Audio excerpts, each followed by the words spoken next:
पुढची बातमी रत्नागिरीतली आहे। जिल्हा परिषद आणि पंचायत समितीसाठी महायुतीकडनं आता अर्ज दाखल केले जात आहेत। शक्ती प्रदर्शन करत अर्ज दाखल करण्यात आलेला आहे।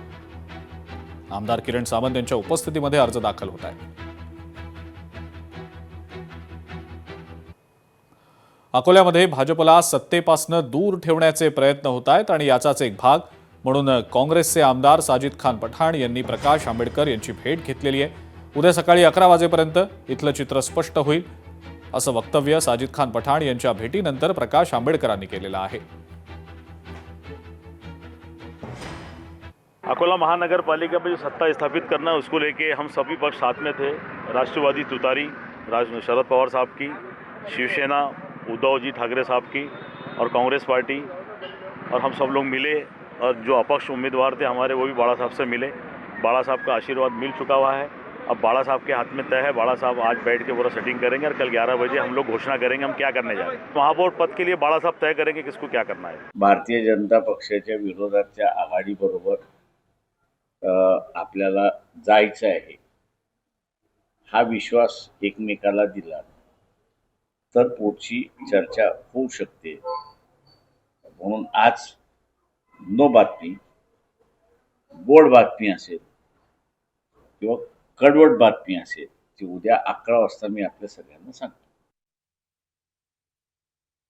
कल्याण डोंबिवलीमध्ये मनसेनं शिवसेनेला आपला पाठिंबा दिलेला आहे। मनसेच्या या भूमिकेचं स्वागत आहे असं मंत्री संजय शिरसाट म्हणतात। मनसेचे अध्यक्ष राज ठाकरे हे कायम विकासाच्या बाजूने आहेत असा दावा सुद्धा शिरसाट यांनी केला आहे। विकासाच्या मुद्द्यावर अनेक वेळेला ते देवेंद्र फडणवीस मुख्यमंत्री असताना असेल की एकनाथ शिंदे मुख्यमंत्री असताना असेल त्यांना जाऊन भेटायचे का नाही भेटायचे, भेटत होते। ते समविचारी पक्षाचे नेते आहेत आणि म्हणून त्यांनी पाठिंबा दिला म्हणून उबाटाच्या पोटात काही दुखणं आणि तुम्ही जेव्हा बुके घेऊन जाता त्या टायमाला काय म्हणायचं तुम्हाला, तुम्ही भेटत नाहीत का? आता उबाटाने काय भूमिका घ्यावी हा त्यांचा प्रश्न आहे, परंतु मनसेने जी भूमिका घेतली त्याचं आम्ही स्वागत करतो।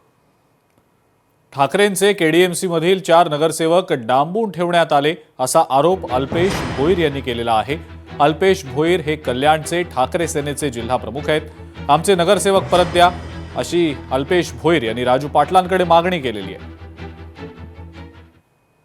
हे 4 सदस्य आमच्या संपर्कात आहेत, आमच्याशी संपर्क साधण्याचा प्रयत्न करत आहेत आणि हे 4 सदस्य शिंदे गटाचे आणि मनसेच्या लोकांच्या ताब्यामध्ये आहेत आणि ते वारंवार आम्हाला फोन करून हे सांगत आहेत की आम्हाला डांबून ठेवण्यात आलेलं आहे। आमच्या मनाच्या विरुद्ध त्यांनी आम्हाला तिथे ठेवलेलं आहे।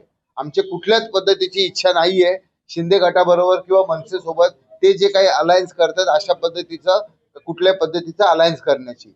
आजच्या दिवस आम्ही वाट बघणार आहोत।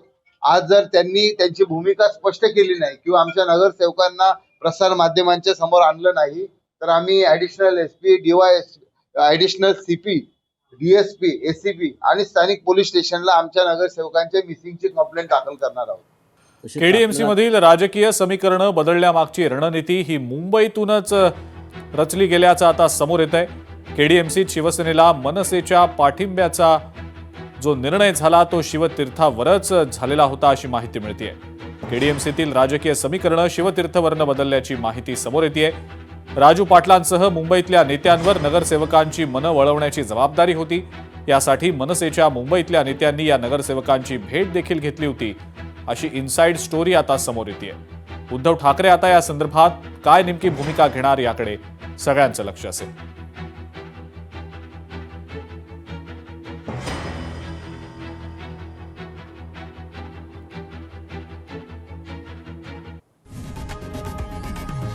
लोकशाही मराठी ऐका, पहा, जागरूक रहा।